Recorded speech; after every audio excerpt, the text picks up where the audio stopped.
en termes de communauté de recherche, ce qui a été aussi soulevé dans la deuxième intervention, il y a une grande diversité aussi des chercheurs et chercheuses sur ces questions, euh, avec pas forcément une grande connaissance ou conscience de ces controverses, ou en tout cas des positionnements aussi qui peuvent être différents, ce qui a été soulevé sur aussi les sciences qui mesurent des effets ou, voilà, ou qui changent l'environnement, etc.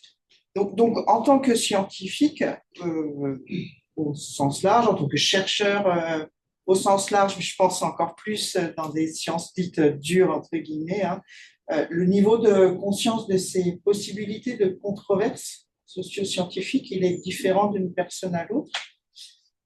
Euh, et dans quel, donc, c'est un peu le constat que je peux faire autour de moi, dans quelle mesure, justement, des réponses à ça peuvent être apportées en termes d'espace de discussion au sein des communautés scientifiques et des laboratoires, et peut-être dans nos formations universitaires aussi. Dans quelle mesure ces réflexions elles peuvent faire partie de nos formations à la recherche? Voilà, ma question était longue, pardon. Je ne sais pas si tu veux répondre, Camille. Il faut donner d'abord à la personne en ligne la parole. Non, vas-y. Ok. Donc, la question, c'est, donc, en fait, y compris dans les champs disciplinaires, il y a différents types de personnes et en fonction de leur position le long d'un gradient, plus manipulation de l'environnement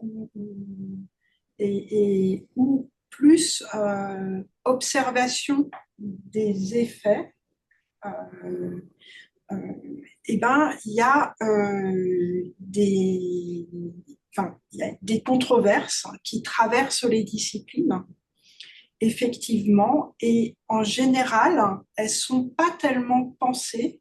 C'est des choses qui couvent et qui explosent quand il y a quelqu'un qui met un coup de pied dans la fourmilière. Donc, les coups de pied dans la fourmilière, ça peut être par exemple l'article de Seralini sur l'impact des OGM, qui était critiquable, certainement, d'un point de vue méthodologique. De toute façon, tout article est critiquable.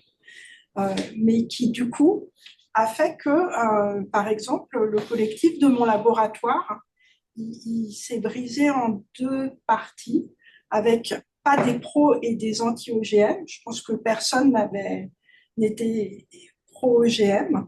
Mais par contre, des personnes qui disaient c'est incroyable les attaques contre Seralini. Si quelqu'un fait la même chose dans l'autre camp, en fait, dans le camp des pros, dit des bêtises aussi grosses que Seralini, et ben, juste personne ne fera attention. Et donc, ça posait, enfin, il posait la question de cette façon-là. Et donc, en fait, on a eu des discussions assez importantes à ce moment-là. Et du coup, il y a eu la proposition de faire quelque chose en commun sur les OGM pour faire de la médiation scientifique autour des OGM.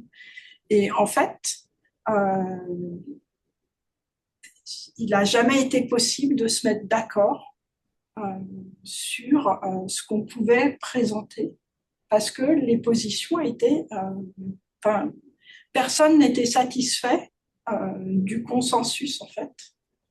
Et, et donc, en fait, ce type de séparation, en fait, elles sont dans nos collectifs. Elles dépassent nos collectifs, hein, parce que, par exemple, moi, j'ai trouvé, en tapant transition écologique et liberté académique, je suis tombée sur une lettre de qualité de la science française qui disait que la formation qui était proposée par enfin, dans le contexte, alors je ne me souviens plus comment ça s'appelle, mais Sylvie Retailleau a lancé des formations sur la transition écologique. Et donc, à ma grande surprise, Qualité de la science française pense que des formations à des thématiques que personne ne peut prendre seul en main, c'est-à-dire c'est clairement ultra multidisciplinaire. Il faut être de plein de disciplines pour savoir ce qui se passe dans les sols, ce qui se passe dans l'air, les conséquences sur le climat, etc. Il considérait que c'était un précédent qui mettait en danger la liberté académique. Et donc, en fait, la liberté académique, c'est quelque chose qui peut être brandi aussi de façon défensive quand on touche à un point qui probablement... Enfin, moi, c'est comme ça que j'ai interprété ça, et je me trompe peut-être. Probablement, ils ne sont pas là pour me... Mais enfin, voilà. Donc, la liberté académique, éventuellement, elle peut être brandie aussi pour refuser, par exemple, qu'on cherche un socle commun de connaissances qu'on partage et qui permettent de réagir en fait à cette espèce de stase qui dure depuis je ne sais pas combien d'années, où on connaît les problèmes et on n'arrive pas à les dépasser. Voilà. Est-ce que vous avez des réactions? Il y a peut-être Camille aussi qui va avoir une réponse. Oui, moi je veux bien dire quelques mots sur ça. Je réfléchissais du coup à partir de moi, mon expérience de recherche et d'enseignement. Et en fait, je me disais qu'il y avait des formes différentes sur les questions de montrer les controverses et de les enfin, et d'en faire un espace de discussion, et notamment vis-à-vis des étudiants. En fait, sur les questions de racisme, il me semble que l'enjeu, c'est plutôt de montrer qu'il existe des recherches scientifiques sur ces questions et qu'en fait, on peut tous avoir un avis en tant que citoyen, en tant que personne qui vivons en France, sur ce qu'est le racisme, mais que c'est important de montrer que cet avis-là, il est, certes, il peut être intéressant, mais en tout cas qu'il est peut-être différent de personnes qui travaillent et dont c'est l'objet de recherche. Et ça, je pense, c'est aussi particulier peut-être aux sciences sociales, enfin en tout cas de se détacher et de l'usage commun. Voilà. Et sur les questions de racisme, elles sont particulièrement importantes parce que vu qu'on a tous une éducation plus ou moins importante à l'antiracisme, voilà, de montrer qu'il ouais, y a des recherches et que c'est dynamique, des gens débattent dans ce champ de recherche-là. Par contre, enfin, pas par contre, mais quand j'enseigne sur les questions de migration, autant sur les questions de racisme, je peux présenter les différentes manières de concevoir le racisme et comment ça s'articule et l'évolution. Ok. Sur les questions de migration, la désinformation est telle qu'en fait, je me rendais compte en réfléchissant que plutôt que présenter des différentes manières de concevoir les faits migratoires, en fait, je pense que je passe mon temps à m'appuyer sur des faits, à essayer de contrebalancer ce qui est dit dans les médias. Et donc, de présenter des faits, de rappeler, voilà, évidemment, de s'appuyant sur les recherches scientifiques, mais de faire presque un travail de contre-information. Et, ouais. Et donc, c'est des sujets un peu brûlants, mais comme ceux dont on vient parler juste avant. Et, donc, j'ai en fait deux approches différentes. Voilà, je partage juste ça. Merci. Est-ce qu'il y a une question dans la salle? Alors, il y a une Oui, question. il y a monsieur Kiski. Ah, là, allez-y, et puis après. Je voulais savoir si les fonctionnaires, donc les chercheurs du CNRS et l'INRAE, sont aussi dans le cadre de la loi de la liberté académique, ou est-ce que ça concerne que les universitaires purs? C'est bien les deux. Et à ce moment-là, j'aurais une deuxième question. Donc, effectivement, j'ai entendu dire qu'au plus haut niveau, à l'INRAE, parce qu'évidemment, il y a des sujets brûlants au sujet de l'agriculture, le plus haut niveau a quelquefois indiqué à des chercheurs, vous ne travaillez pas sur tel sujet, disons en marge de la biologie, etc. Est-ce que vous avez entendu parler de choses comme ça? Est-ce que est-ce qu'il y a moyen de se retourner vers la tutelle en disant c'est pas possible de faire ça, si c'est vrai, etc.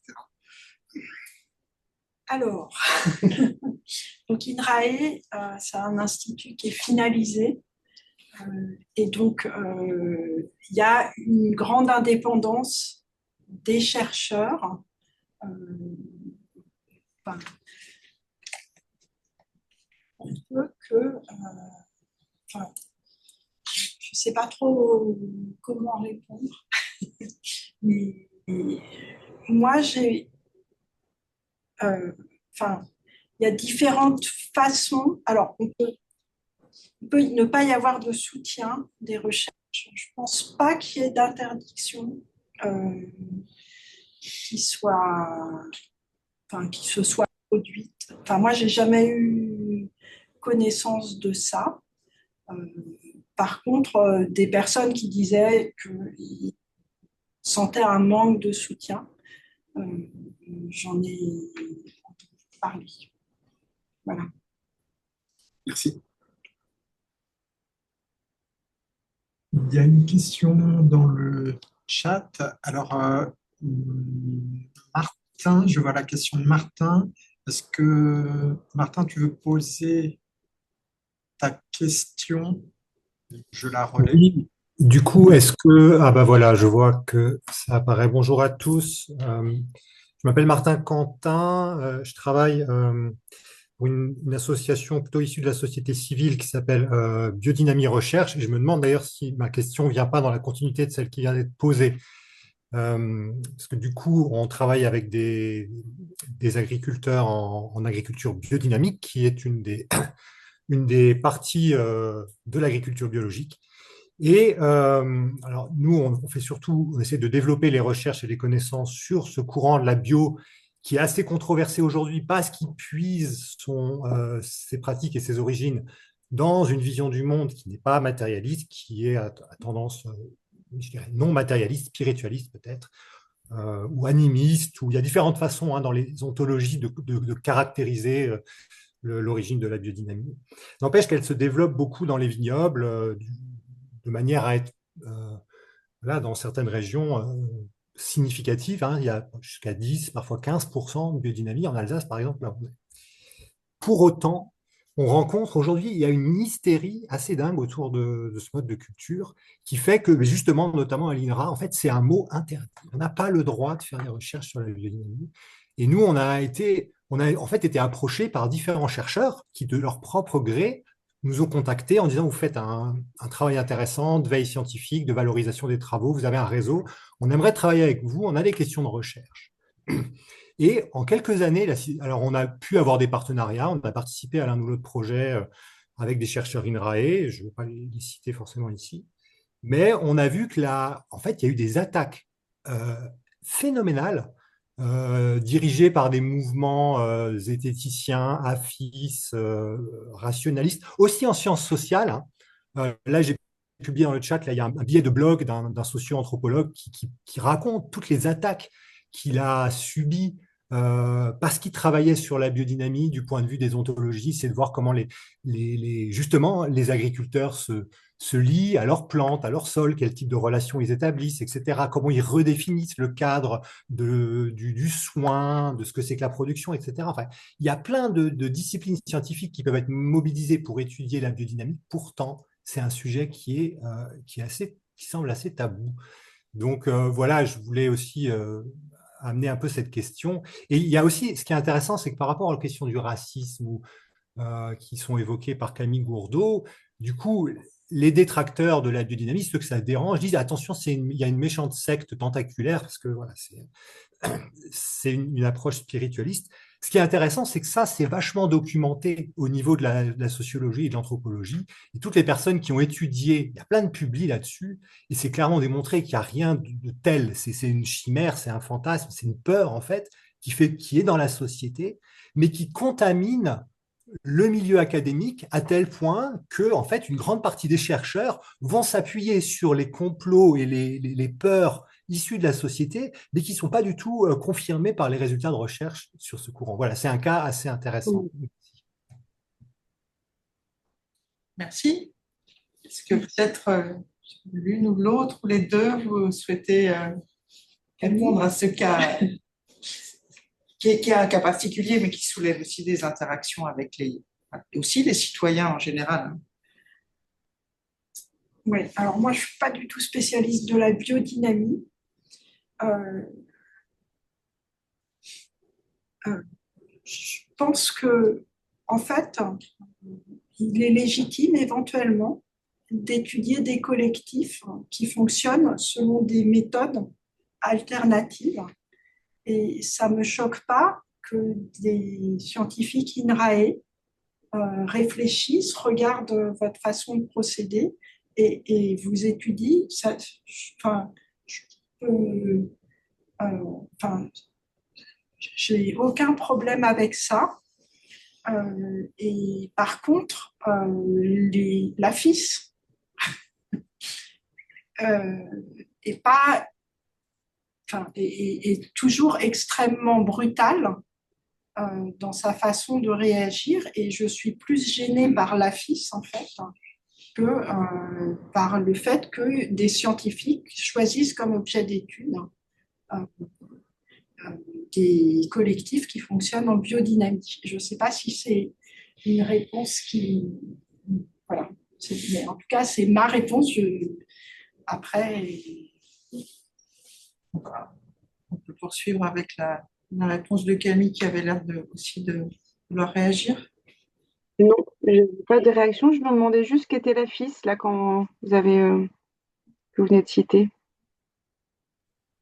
L'Association française d'information scientifique, qui est une association, un collectif assez historique issu du mouvement rationaliste français, et qui en fait s'érige contre toute forme de pseudoscience et de manipulation, mais qui en fait promeut une vision très, très étriquée, ou en tout cas très partielle de ce que peuvent être les sciences. ouais, moi, je les considère comme très technophiles. Et, et, enfin, vraiment attaquant tout ce qui n'est pas dans les sciences justement productivistes, en fait, euh, qui, qui sont un des deux extrêmes de modification des milieux et de contrôle sur l'environnement. Voilà. Je ne sais pas s'il y a des personnes qui peuvent donner d'autres points de vue sur la FIS, parce que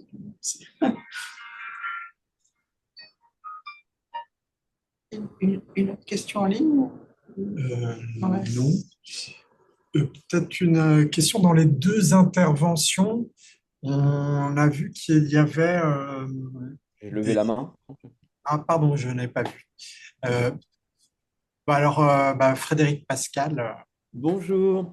Je vous remercie d'accepter ma question. J'ai pas, la question a été posée si les chercheurs non académiques, c'est-à-dire qui n'étaient pas directement au sein d'un laboratoire, pouvaient être protégés par les associations en question, enfin l'ONOMA. Ça, c'était une question périphérique, ce n'était pas une question centrale, mais comme je n'ai pas entendu la réponse et je crois qu'elle avait été posée. Question pour Camille. Et autrement, je pose ma question. Eh ben, est-ce que ça concerne des chercheurs qui seraient hors institution universitaire? Oui. Eh ben, j'en sais C'est-à-dire rien. qu'ils sont indépendants, mais qui sont attachés par association, on peut dire, avec un labo universitaire. Mais vous savez, comme les financements de la recherche décroîtent, eh ben, évidemment. Bah, à partir du moment où il y a une affiliation universitaire, moi je dirais oui. C'est-à-dire une affiliation, mais qui peut être une reconnaissance, si vous voulez, par le patron du labo de recherche. Mais finalement, on dit, ouais, bah, associé à, mais vous voyez ce que c'est, quoi. C'est Mm. pas, ça n'a rien de Mm. solide du point de vue académique. Mm. Euh, Ouais, ça pose question parce que par exemple, sur ce que peuvent faire les universités, sur donner des ordres de mission, accorder la protection fonctionnelle, effectivement, vu le fonctionnement des universités, il me semble que quand on est chercheur associé, on ne peut pas bénéficier de ça, par exemple. Ouais, c'est ça. Donc je pense que c'est des cas un peu limites, quoi. Ouais, ouais. Des cas un peu dangereux quand on est sur zone, comme on peut dire, Mm, mm, potentiellement. Donc, la question que je voulais poser, c'est je pense qu'il y a une vision, enfin une façon de regarder, dans le contraste que vous faisiez entre les sciences qui amènent à des modifications et celles qui vont observer, hein, ce que j'ai beaucoup rencontré quand je faisais mes études pour la Commission européenne là, pour le fonctionnement des nanotechnologies. On voit bien que tout ce qui est la question, effectivement, derrière des conséquences, hein, toute la toxicologie, elle vient bien après, hein, et dans la mesure où la recherche, et d'autant plus avec la politique des ANR, est liée finalement à le fait d'être un potentiel pour l'économie, on se retrouve en ce moment un peu enfermé dans quelque chose, d'autant plus que la façon dont l'économie fonctionne eh bien, est impartie à une logique d'investissement qui n'est pas donc une logique à proprement parler économique, mais financière, ce qui est un peu différent, hein, donc où on est lié avec l'appréciation des cours, les dangers, etc., etc. On est assez loin et ça peut être poussé d'autant plus qu'on peut être sur des valeurs qui sont assez fausses. Par exemple, enfin, on sait qu'une grosse partie de ce qu'on produit au niveau agricole est simplement gâché. C'est-à-dire que c'est jeté, on s'en débarrasse, on produit pour rien. Donc il y a une énorme quantité d'énergie. Et vous parliez tout à l'heure de ce problème, en fait, hein, de l'énergie du point de vue des régénérations, on va dire, des cycles physico-chimiques. En fait, cette hyper-production, elle a même pas forcément de sens du point de vue de la consommation effective. Euh, de la même manière, finalement, il y a des avancées, si on peut dire, de la science qui sont techniques, ne répondent pas d'abord à des fonctionnalités effectives, mais plutôt à des intérêts en termes d'affaires. Et en fait, c'est un peu dans cette forme d'hystérie, si on peut dire, dans laquelle on se retrouve. C'est-à-dire, finalement, on nous dit avec la loi du plomb, enfin, M. Duplomb nous dit, mais finalement, à quoi ça sert cette recherche? Ça ne sert à rien, puisque ça ne produit pas de bénéfices économiques. Donc, c'est un peu, ce petit problème. Et je voulais juste ajouter une chose. On parle de cette dimension-là de fait, hein, qui a une valeur effectivement du point de vue sociologique, le répertoire des faits, etc. Mais sauf que les faits, vous savez bien que les faits, ils dépendent aussi des institutions qui les garantissent. C'est-à-dire que, évidemment, on peut avoir un regard d'historien, les regarder de façon critique, mais on peut dire qu'un certain nombre de façons d'établir les faits, les institutions qui les garantissent, alors qu'on est peut-être encore dans un régime de droit, mais disons qu'on l'est moins qu'on l'a été dans un état de droit, eh bien, on peut trouver des périmètres qui sont censés faire droit, hein, puisque la façon dont on établit les données, les faits, et qui eux-mêmes deviennent en quelque sorte corrompus. Et on arrive dans la logique ensuite de science is over, parce qu'on a les données, et les données, peu importe comment, si vous voulez, il n'y a pas le regard critique, ça ne fait plus partie de ça. Alors quand l'IA tourne, vous voyez derrière avec quoi elle fonctionne, dans cet appel à la rentabilité. Voilà, je m'arrêterai là. Donc je peux rappeler les points forts, si vous voulez, de mes étapes de raisonnement, s'il y a besoin. Euh, donc, moi, j'avais peut-être entendu quelque chose, et du coup, je vais reformuler ce que j'avais entendu au départ, qui était que éventuellement, il y avait des développements technologiques et que les sciences de l'observation suivaient les développements technologiques. En fait, je pense que c'est pas Ouais, c'est pas vraiment vrai. En fait,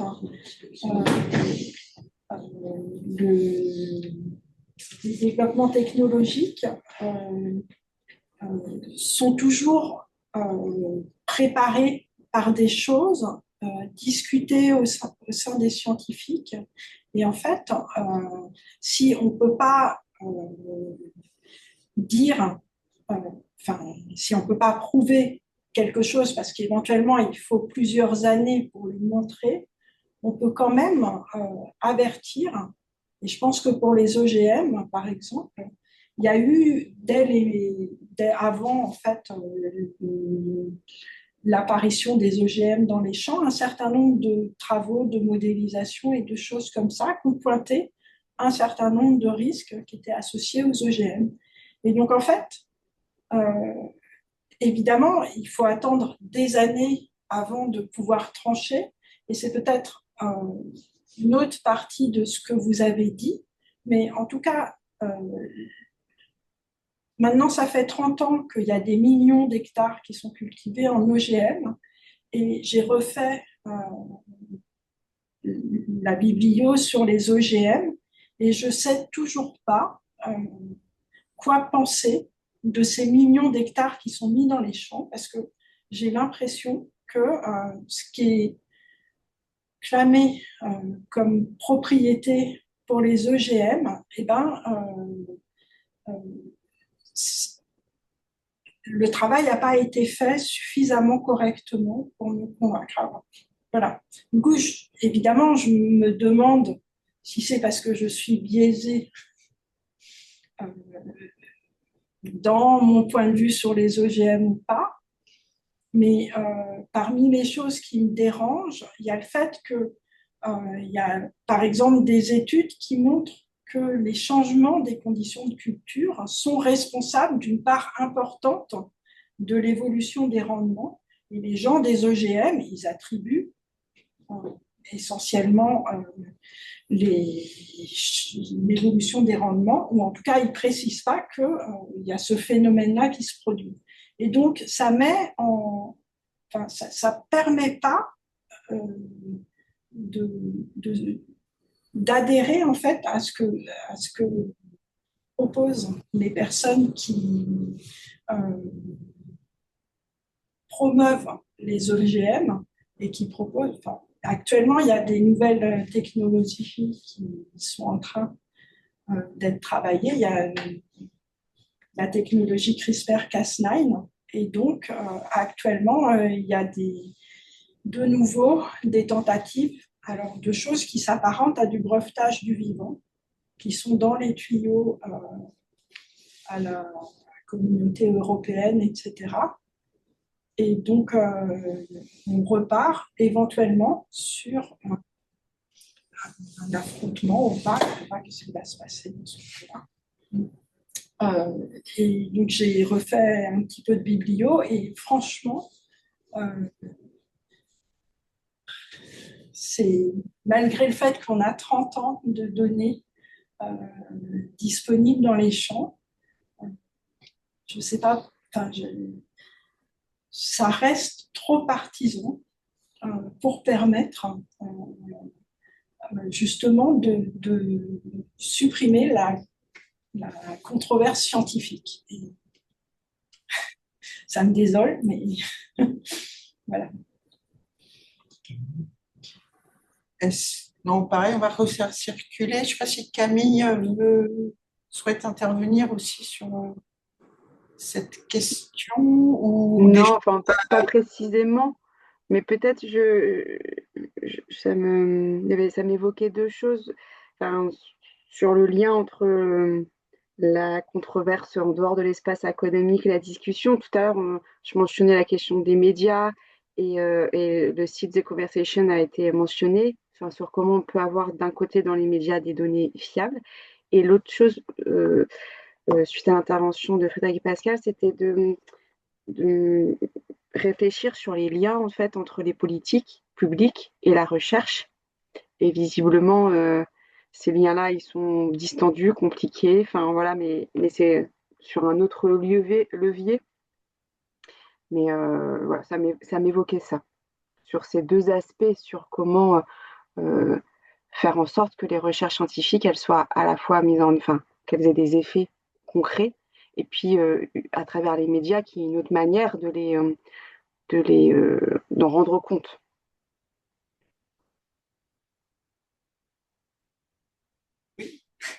Oui, Adrienne, tu montrais le continuum qu'il y avait entre les controverses scientifiques jusqu'aux controverses plus sociales.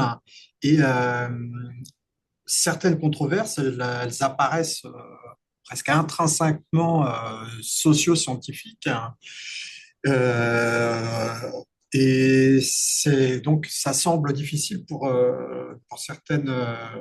dans certains cas, de promouvoir une recherche qui soit totalement vu qu'il y a une imbrication du politique, de l'économique, de la société dans ces recherches. Donc, cette imbrication qui semble inévitable. Euh, et du coup, comment mettre une limite claire?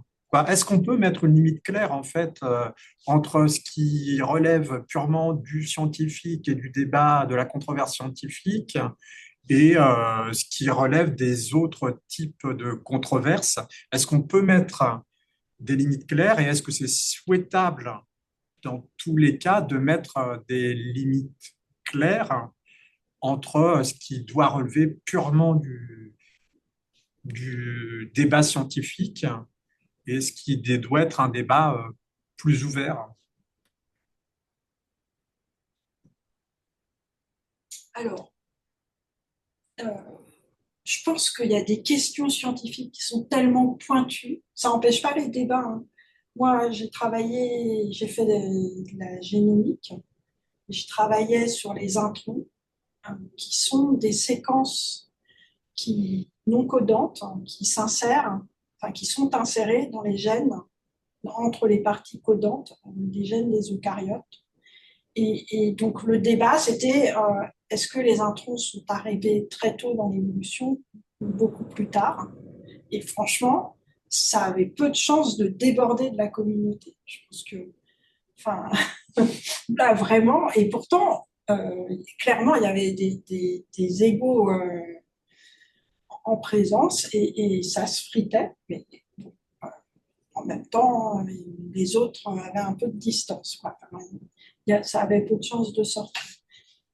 Euh, il y a mais par contre, il y a quand même, euh, y compris dans les sciences écologiques, les sciences de l'observation et puis les sciences du faire ou de la manipulation, euh, des points de vue sur le monde qui fait que en fait, on tombe tout de suite dans une dimension politique parce qu'il y a des intérêts économiques, des façons de vendre le travail qu'on fait économique.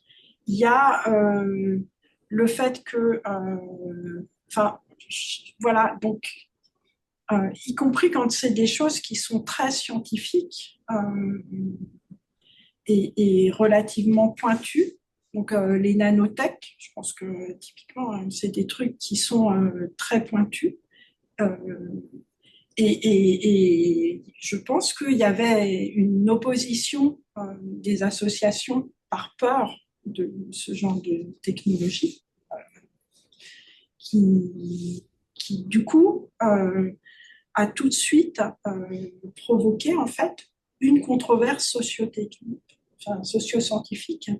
Et je crois qu'on ne choisit pas en fait comment ça se passe. Ça dépend vraiment du type de la portée probablement, de la façon dont ça transforme le monde. Voilà. C'est peut-être ça qu'il faut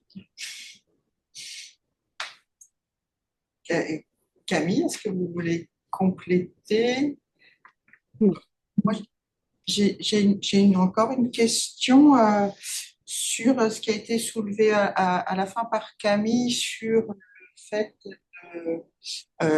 que c'est souhaitable de mobiliser la société civile euh, dans le sens, ce qui avait été formulé de montrer comment la recherche était garante de la démocratie et en lien avec la présentation d'Adrienne, je dirais, garantit une réflexion sur l'habitabilité de la Terre aussi.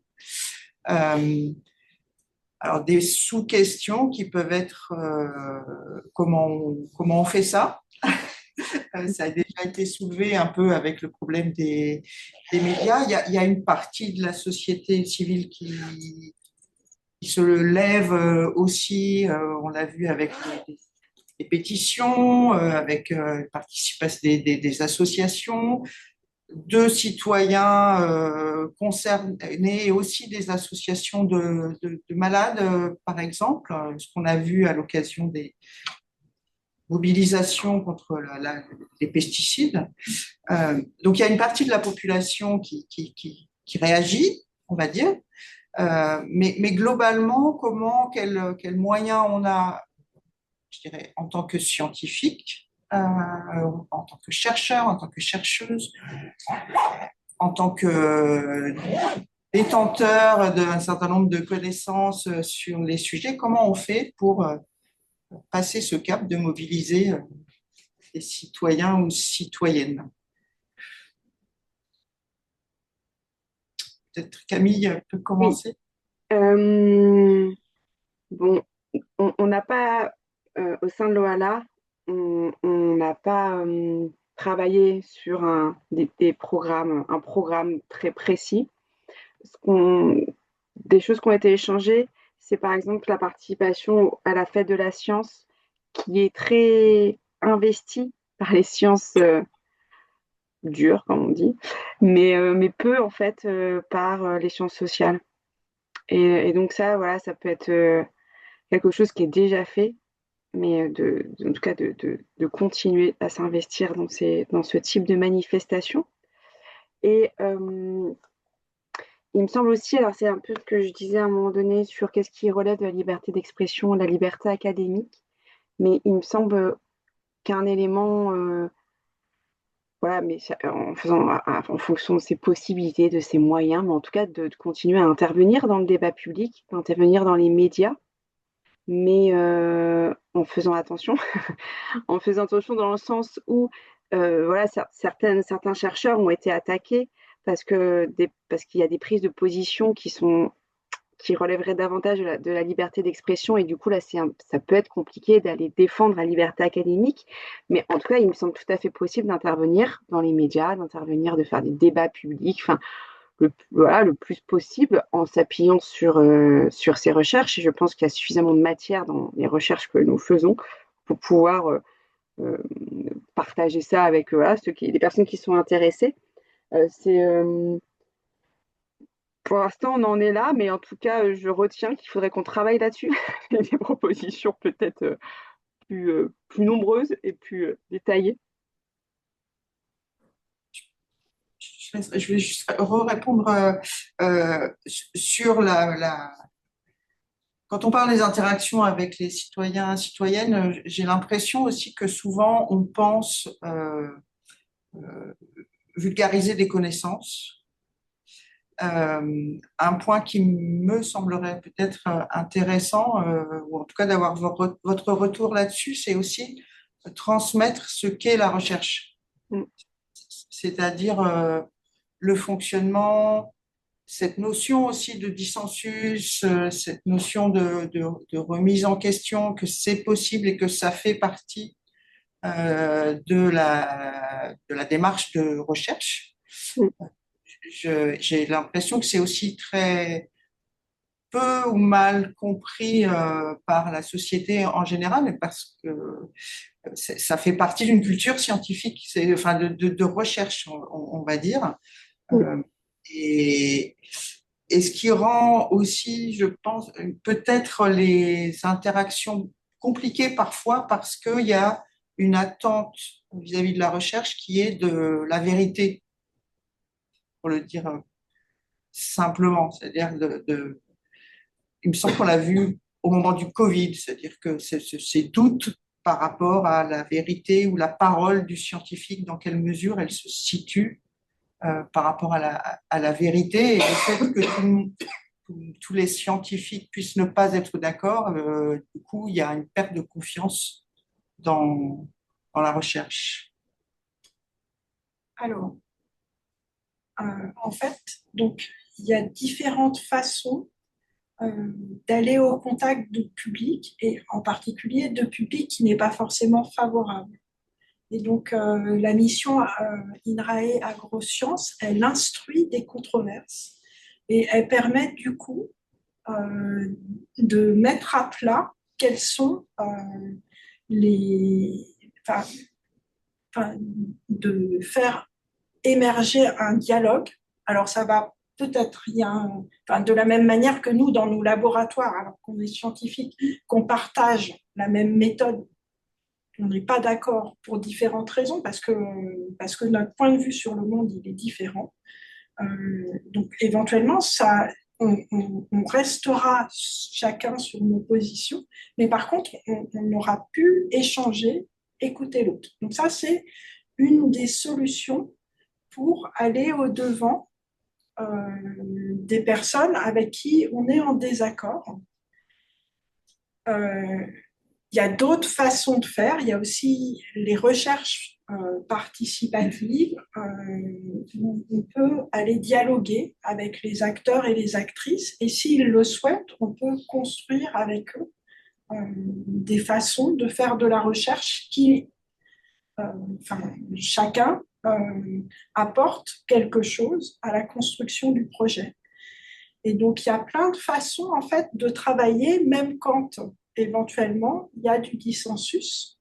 Et il y a plein de façons d'apprendre de l'autre euh, sans être forcément d'accord avec lui. Bien sûr, il faut... Enfin, si on travaille ensemble, c'est qu'on s'apprécie. Enfin, j'imagine. Voilà, je ne sais pas si... Oui, ça peut intégrer aussi les connaissances de la société civile ou les demandes propres de la société civile. Ouais. Et puis, il y a aussi les expertises. Les expertises, elles font des points de science. Et puis, il y a de la communication autour des expertises. Et en fait, c'est des moments où le public est invité, il y a des restitutions et il y a un dialogue qui s'établit. Et donc, il y a différentes façons institutionnelles ou moins institutionnelles qui dépendent des chercheurs d'aller travailler avec les personnes de la société. Voilà. Camille, vous voulez s'exprimer? Oui, j'en profite parce que ça fait écho à un travail de recherche que j'ai mené. Moi, j'habite à Caen. Et donc, j'ai fait un travail de recherche à Ouistreham, donc à la frontière franco-britannique, sur la mobilisation d'habitants en soutien aux exilés. Et donc, j'ai mené une recherche ethnographique basée sur l'observation et les entretiens. Et puis, on a conçu un projet de livre avec des membres du collectif. Donc, c'est une forme de recherche participative. Ouais, je ne vais pas vous faire une présentation du livre maintenant, mais en tout cas, il y a une restitution de l'enquête et puis des intermèdes dans lesquels il y a d'autres formes d'expression, des slams, des photos, des collages. Et du coup, moi, je suis tout à fait d'accord avec ce que vous disiez, c'est-à-dire que quand on présente le livre et quand je le présente avec les membres du collectif, qui sont donc pas des chercheurs, ce qui me semble important, c'est de montrer sur quoi est basée la recherche. Et donc, je passe du temps à expliquer la méthodologie et à expliquer pourquoi c'est un travail scientifique et pas un travail journalistique, même s'il y a des, des, des, des reportages qui sont de grande qualité, mais en tout cas, c'est pas la même temporalité, c'est pas la même fonction. Enfin, et donc, effectivement, je trouve que raconter comment on construit, comment est produit la recherche, c'est vraiment important aussi pour montrer il y a une spécificité dans la restitution d'une réalité qui sera vécue là par des acteurs qui, eux, contribué à aider les migrants, mais voilà, et que ce n'est pas le même regard, et que ce n'est pas la même manière d'analyser ce qui s'est passé. Oui, encore une question. Allez-y d'abord. Non, moi, c'était beaucoup plus terre à terre. Vous avez toutes les deux évoqué l'économie, le financement euh, dans le lien avec la liberté académique. Et jusqu'à présent, les financements étaient plutôt incitatifs à faire un certain type de recherche. On lançait des appels à projets fléchés dans certains secteurs. on mettait plus d'argent vers certains secteurs que vers d'autres. Donc, c'était une carotte, le financement. Et on est actuellement dans une période où c'est plutôt punitif. On retire des financements, mais plutôt à celui-là qu'à tel autre. Voilà, le financement comme outil, oui, d'orientation de la recherche, mais comme bâton plutôt que comme carotte. En tout cas, on commence à aller de ce côté-là. Et donc, ça révèle des tensions et une volonté de faire bouger les équilibres encore plus vite qu'avant, peut-être, hein. Les équilibres dans la recherche, hein. Et donc, cette, cette accélération de vouloir changer les choses, ben, ça vient d'où? Ça dit quoi? Comment ça se d'où vient cette nouvelle légitimité qu'ont certains acteurs à vouloir faire changer très vite les choses? Bon, voilà, c'était une question un peu très vague. Je suis désolé, mais c'était entre une idée qui me passait par la tête et la question. Alors, Camille ou moi? Moi, ça va aller vite, hein. En sciences sociales, il n'y a pas beaucoup d'argent. Donc, on est quand même peu confronté à la question de l'emprise économique en réalité. Enfin, de l'emprise, en tout cas, de financement privé. En fait, c'est vraiment, il y a vraiment un sous-financement de la recherche. Et je ne peux pas trop donner d'éléments parce que je pense que ce qui serait intéressant, c'est de montrer. Enfin, j'ai pas de données, en fait, chiffrées sur l'évolution des finances et et quand il y a des finances, vers quel type de projets sont financés. Enfin, je pense qu'il faudrait faire une enquête en fait un peu précise pour avoir des données fiables sur l'évolution non seulement des types de financement, mais leur orientation. Et voilà.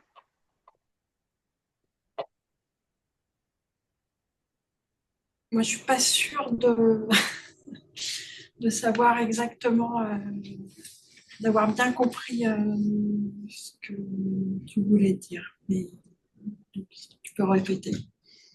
Je trouvais l'exemple très symptomatique là, de l'observation, la capacité de mesurer l'impact des OGM dans les champs. Voilà finalement énormément d'observations possibles. Il y a quand même une communauté scientifique qui, a priori, même si elle a des contraintes, aurait pu se saisir de la question.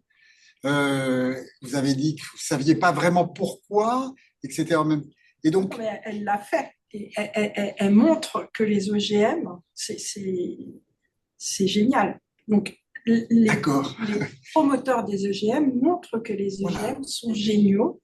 Et quand on creuse les évolutions, on se pose, enfin moi je continue à me poser des questions. Mais vous, en tant que chercheuse, vous dites, en fait, il me semblait que vous disiez, si je regarde bien, je trouve qu'on n'a pas les moyens d'y répondre. On ne s'est pas donné les moyens d'y répondre. Il me semble que j'ai compris ça, c'est-à-dire que je ne trouve pas dans les éléments apportés une preuve convaincante de ce qui est amené. Et je me demandais s'il ne fallait pas faire appel aux ethnologues ou je ne sais pas, faire une collaboration. C'est-à-dire qu'il y ait des études d'observation de la communauté scientifique pour vraiment identifier qu'est-ce qui a pu se passer pour qu'on puisse, sur une durée pareille et avec un champ d'observation aussi gigantesque, on n'ait pas pu arriver à quelque chose de plus convaincant. En fait, ce n'est pas des questions qui sont simples. Parce que un paysage agricole, ça évolue. Et donc, avec l'évolution des rendements du maïs aux États-Unis, typiquement, eh ben, il y a des chercheurs qui ont montré qu'a priori, 30% de l'augmentation du rendement, eh ben, c'était le changement de température qu'on était responsable. Et les situations, elles sont extrêmement complexes. On trouve par exemple qu'aux États-Unis, ils n'ont pas fait varier en fait la quantité d'intrants sur la période, alors qu'ils ont eu une augmentation de rendement du soja et du maïs. Simplement, la rotation principale, moi si j'ai bien compris aux États-Unis, c'est soja-maïs. Et le soja, il y a moins besoin d'intrants que pour les autres culture. Donc, avec une rotation soja-maïs, en fait, effectivement, on diminue probablement par 2 la quantité des intrants par rapport à une rotation blé, colza, blé, maïs, etc., longue en Europe. Et du coup, on compare des systèmes de culture qui ne sont pas les mêmes. Et c'est très compliqué de savoir comment se dépatouiller de ça. Et je n'ai pas été convaincue parce que justement, on ne m'expliquait pas suffisamment. Enfin, voilà. Et donc, je suis restée sur ma faim, sachant que il y a des choses que je ne sais pas faire. Par exemple, je ne sais pas aller chercher le type de produits phytosanitaires et calculer les doses de produits phytosanitaires qui sont mis sur les plantes de maïs ou d'Europe. C'est quelque chose qui est très compliqué. Il y a des controverses sur le type de calcul qu'on peut faire et ça se dispute.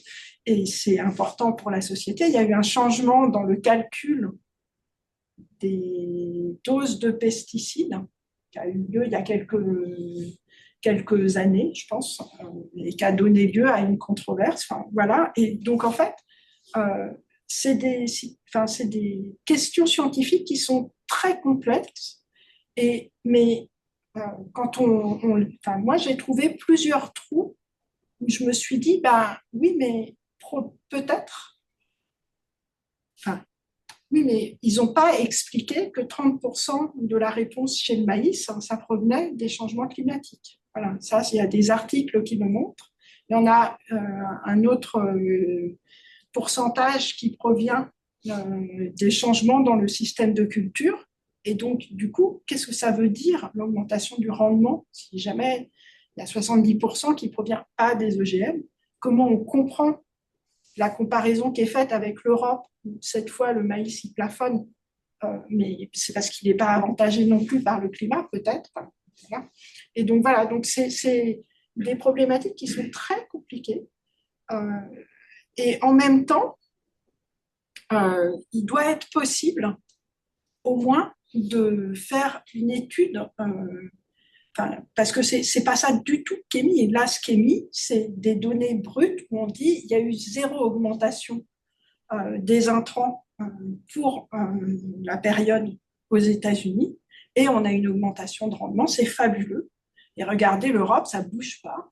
Et franchement, oui, est-ce que les contrôles ont été faits correctement? C'est ça que je veux dire. Et moi, j'avais une question pour Camille sur la RGPD. Donc moi, je connais cette loi et le fait qu'il faut anonymiser. Et moi, j'entends des collègues dire que du coup, c'est compliqué de faire des études où on identifie les personnes, etc. Mais du coup, comment on fait quand les personnes finalement ne sont plus consentantes? Ça me semble après tout normal d'avoir le droit de se rétracter. Du coup, voilà, je sais. Ouais, c'est pas évident parce que effectivement ça pose des questions et il n'y a pas de consensus vraiment. Mais ce qui est sûr, c'est que c'est pas une loi qui a été faite, qui a été pensée pour les sciences sociales, ça c'est sûr. Et donc, je suis d'accord, c'est qu'à la fois, d'un côté, les personnes ont droit de dire, bah, en fait, moi, je veux pas que des informations soient divulguées. Il faut quand même dire que je pense que toutes les enquêtes, enfin, anonymisent les personnes. Enfin, là, il y a des pseudos, enfin, donc c'est jamais, il y a jamais le. Enfin, moi, je connais pas de recherche où il y a les vrais noms des personnes. Mais là, dans le cas de figure, il y avait eu tout un procédé et du coup, ça pose question même sur le lien avec la réalité et les propriétés sociales des personnes, puisque la chercheuse avait croisé des parcours, croisé des informations, et même ça n'a pas suffi aux yeux de l'enquêté, qui dit s'être reconnu, mais en fait, dans des personnes qui avaient été, qui sont fictives en réalité.